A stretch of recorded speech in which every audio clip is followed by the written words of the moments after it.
So recently we did a play, Adhunantik. Adhunantik Chithi Likho. It was written by you. So like when did you first start writing this play? Um, Actually, I wrote this play in a very short span of time.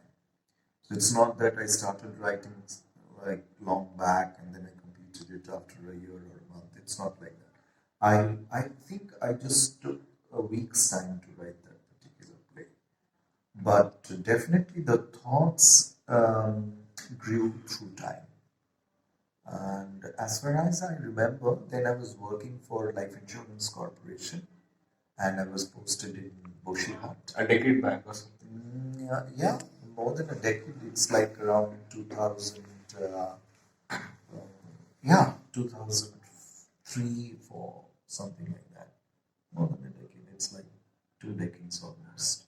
So I was then in Boshihat working for Life Insurance Corporation, and then one fine day I came to know that I am being sent to a place far off for the election duty. All right. As the first voting officer, because I was in the like grade 2 officers job I was doing there in life insurance.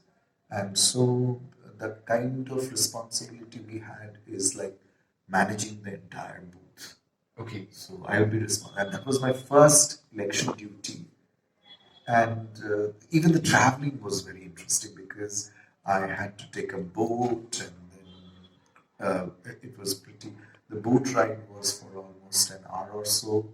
Then we reached an island, and this particular booth was in that particular island, and it was a very small island. And hopefully, the name of the island was Parvati. So Parvati is the island which is in the play. Yes, it's where the play happens. Yes, absolutely. So often a lot of things inspire people. Like to my limited knowledge, to my limited experience in theatre, I have never come across a play which deals with a concept like postmodernism.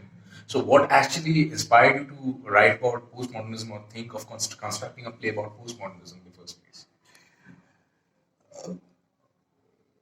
Odd things strike me about. Odd. Yeah, they do. But often I think that I deal with topics which other people won't even touch with a stick. I would try to kind of deal with those kind of topics. So when I was in Boshihat, first I was very frustrated because I was unable to do Kolkata theatre, which I was doing before going to Boshihat. I was very much involved with Kolkata theatre with Arjun Datto and Joy Didi and Badur Sarkar. So all these engagements were there. And suddenly I was almost uprooted from Kolkata, and there in Boshihat, I didn't have any scope to kind of work with those kind of theatre people. There were small theatre groups. I tried to kind of look for pockets where theatre was happening in Boshihat, but there were very few, and they were more like underdeveloped Mofusol theatre, suburban theatre, which was very typical of its pattern also. Less of experimentation. Contemporary theatre was almost unknown to them. So these were certain things which were very, very much hurting for me, and it was like killing me from inside. So that was there in me, depression. So I was reading a lot of books. So I was reading postmodernism, structuralism, and all these theories. I was kind of dabbling in these theories. I was trying to find out what these are. So that was one kind of reason why I dealt with postmodernism. At the same time, the electoral system, my working in Life Insurance Corporation, which I really didn't care for, the system of electing a person, which was also like another farce for me, because I don't trust this electoral system really. It's Is it reconcilable with Socrates' idea of election or democracy? Yeah, the faulty democracy, or the democracy itself is very flawed. So that kind of that kind of a philosophy governed me from my, I would rather say from my youth when I was in college itself, from then itself. So these were certain things that I was engaged in. Though I did not believe them, I was into them. I was almost like, I know it is poison, but still I'm drinking it. Oh. I know this is something that I don't believe, but still I'm doing it. So it was all like that. So therein, it struck me, and at the same time, I was also listening to Baul. So if you see that I am in this particular play, Baul plays a very important role. Yes. The Baul philosophy, the Baul music, and the Baul songs. So these were certain things which actually jammed my thoughts during that particular time. And so from there emerged an idea, and how it emerged, I cannot say. The mechanism I cannot define, or I cannot describe that. But these were the kind of triggering points. They might have been the catalyst to arouse this kind of a thought that let me do something which is talking about the absurdity that I am in. So when you were confined to a given structure, you had this incessant necessity to break. Yes, because I was physically unable to move out from that structure. So I thought, why not I do it mentally? Yes, because there I didn't have those boundaries. At least I could kind of luxuriate in those areas which were not confined by this, the physical area of my office, my day-to-day work, my family. These were all kind of constructed walls were already there. But mentally, I could break those walls. So I thought that this is one. And at the same time, there was also this another event happening. This is a playwriting competition was there. I think it was Sundaram had called for a playwriting competition. So I thought this is... So everything, fell in place. My suffering, the absurdity of thought, my existence, the playwriting competition, and all of this, I think, together, pushed me towards the playwriting. So when we look at playwrights like Beckett or Mamet, or we look at Pinter's absurdism, So Pinter's absurdism is quite it's relatable to day-to-day life, whereas Beckett's absurdism is very much it's blatant absurdism, right? So when Adhunantik has been written, the way Adhunantik has been nurtured, has been curated and created, it's somewhere in between. Or like, how do you see it? How do you define Adhunantik? No, I don't want to kind of, bracket the play into a Beckettian or Pinteresque play. Because they are masters. Yes. I'm just, a mere follower. So, a lot of people wouldn't believe that, though. no, it is. So, but what, when I started writing it, I never thought it would be that absurd. I never thought it would be. But definitely, the idea of postmodernism or Adhunantik, as we would kind of term it in Bangla, the essential, the nomenclature talks about postmodernism. Initially, if you see, the play is very, very structured and very, very not absurd in the beginning, which follows almost like the other plays which are more like Shakespearean 5-act plays, existential plays, like the usual ones. But gradually, it kind of starts breaking. It starts, breaking itself, challenging itself, creating pluralistic ideas, which are more, aligned with, postmodern thoughts and postmodern philosophy. So this kind of, self-retrospection, self-challenging is an inherent quality in postmodernism. At the same time, postmodernism is very skeptical about itself, very ironical. About itself, it tries to comment on itself. Once you say that, once we try to define what postmodernism is, we were coming back after the stage rehearsal probably. So in the cab, you said this to me that we have to start with postmodernism is, and we have to stop right there. Right. And after a point of time, even the first word postmodernism will be abolished. Only what we will be left with is the term is. Is, yes. Yeah. Yeah. So could you elaborate a bit more on that? Yes, because postmodernism is basically an intellectual discourse. It is not like you will be able to define it with proper adjectives, proper words, proper sentences. You won't be able to do it, because if you do it, you are defining what you are trying to say.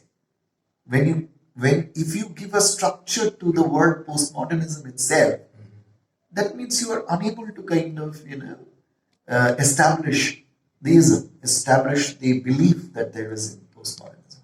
So when you have this kind of absurdity in its own construction, in its own being, then I think we need to think of how do we kind of at least view it. Because after all, we need to see it. We need to confront it. And though it cannot be structured or defined or described, but still you have to confront it, you have to face it, you have to meet, you have to deal with it.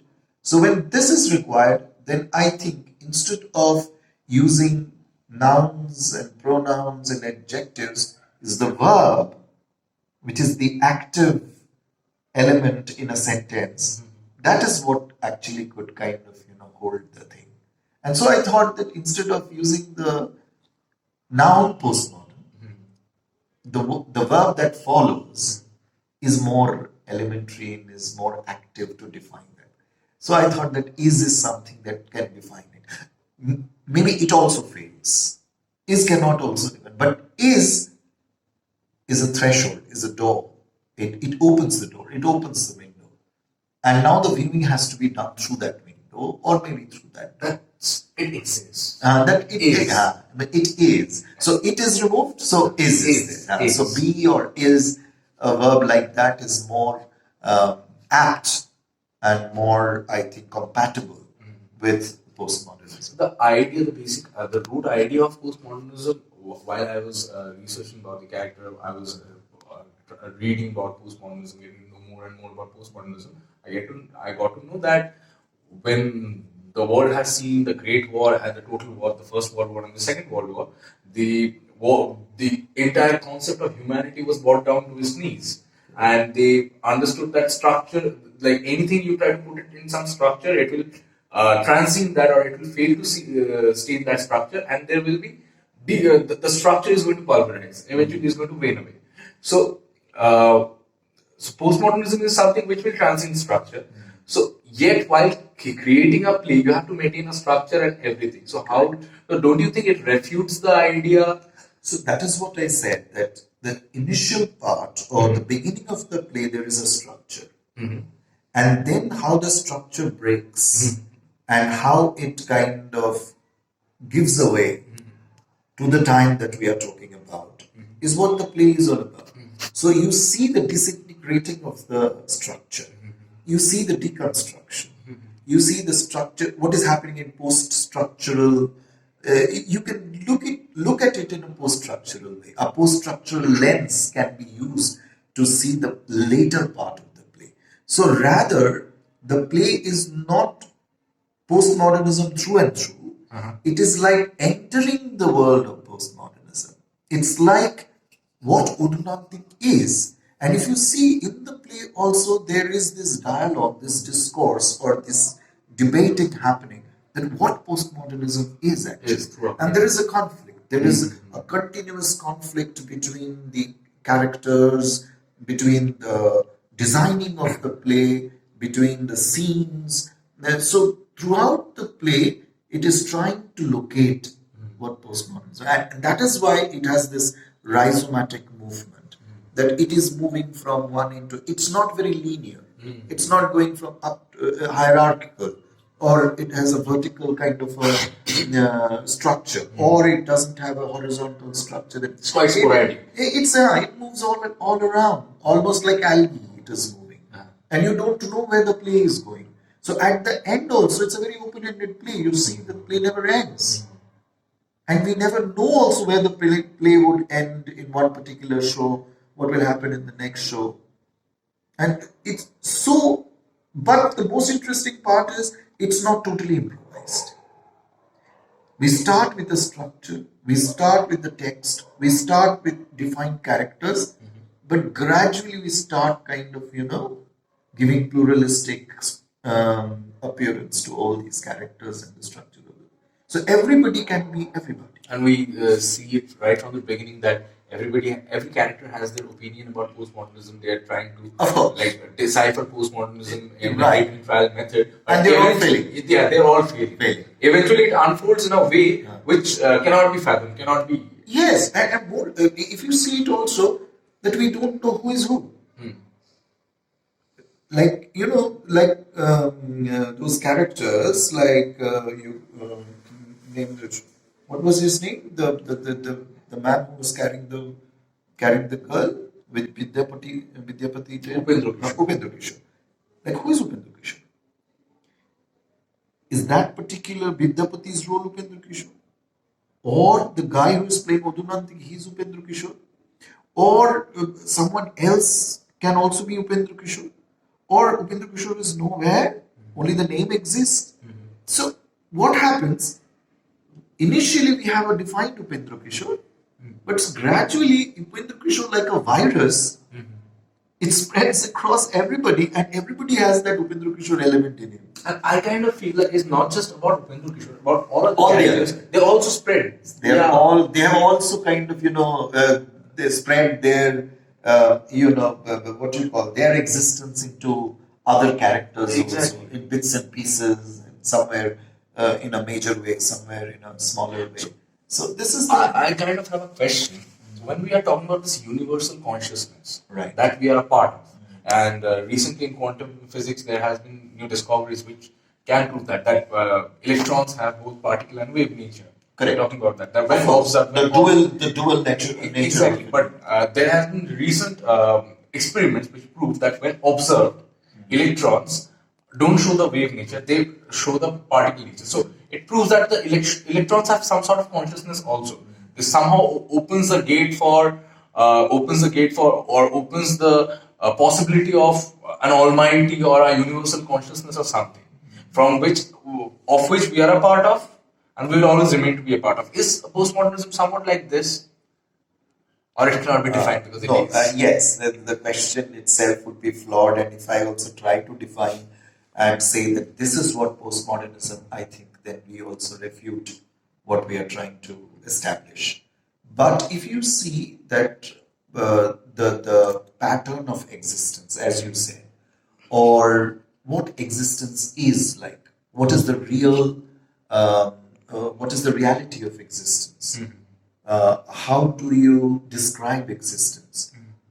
What is existence? If these questions are attempted to be answered, or if you attempt to answer these questions, and I think you actually reach to these conclusions where you are not conclusive, where you actually say whether it is a particle or a wave, that duality stays together in the same platform. In the same platform, you have both the things existing together.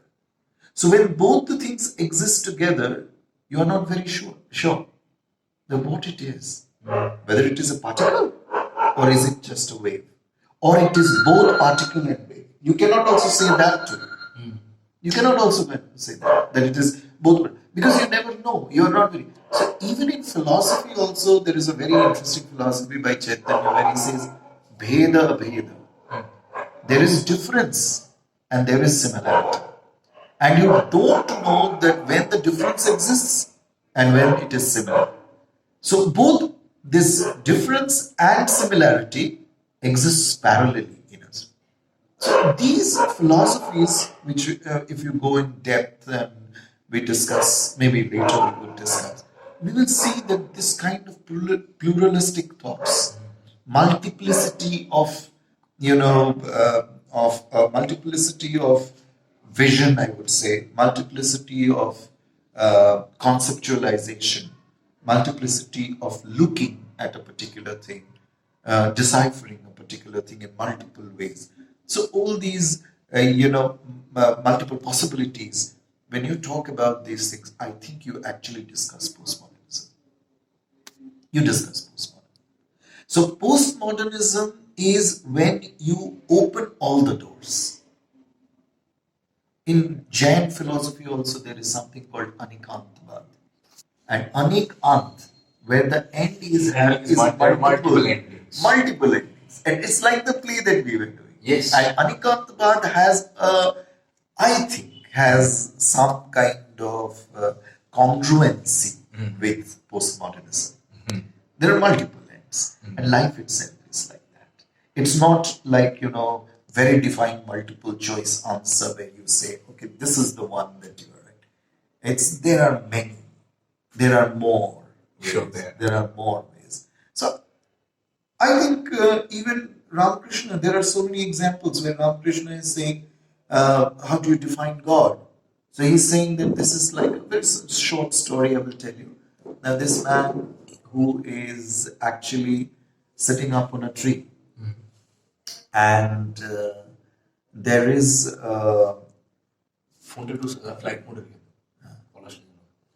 there is a chameleon, and then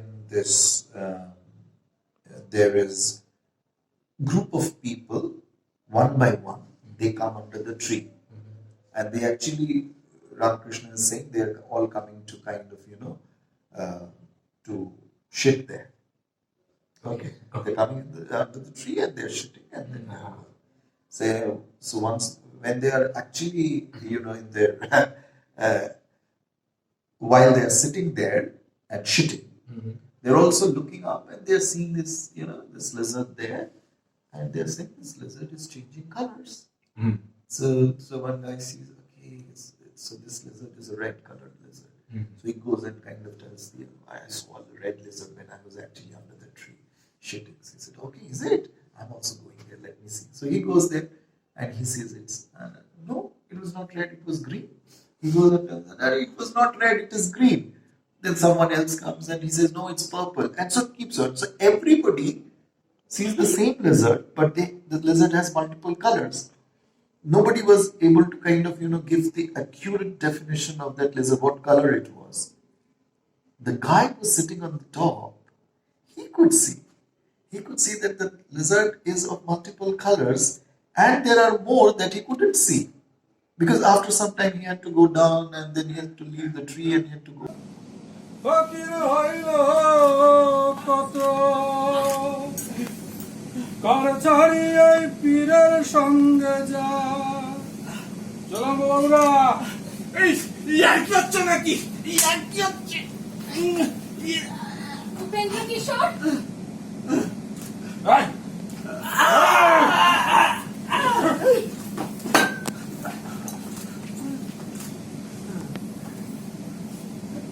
যদি উল্টো ডাঙায় যাবি চিনের তুই যতন সেই যতনে রতন পাবি সেই যতনে রতন পাবি যদি মন উল্টো ডাঙায় যাবি যদি মন উল্টো ডাঙায় যাবি